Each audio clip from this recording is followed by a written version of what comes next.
سنين طويلة شامبليون كان بيحاول يفك رموز الهيروغليفية بصعوبة، لكن عين وقعت على سر سهل الموضوع.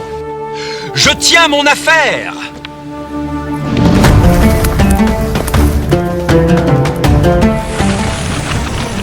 والسر ده هو الخرطوشة. المصري القديم عشان يميز اسم الملك ويحميه كان بيحوطه بإطار بيضاوي بيمثل حبل سحري مقفول. الخرطوشة دي ما كانتش مجرد برواز، دي كانت ختم الحماية والتميز. أول لما تشوفها من بعيد تعرف فورا إن ده اسم ملك ليه هيبة وقيمة ومستحيل يتوه وسط النقوش العادية.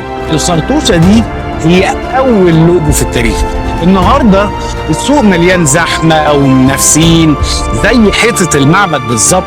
اللوجو بتاعك هو الخرطوشه اللي بتحمي اسمك وبتميزك وبتخلي عين العميل تلقطك وسط الاف الشركات التانيه.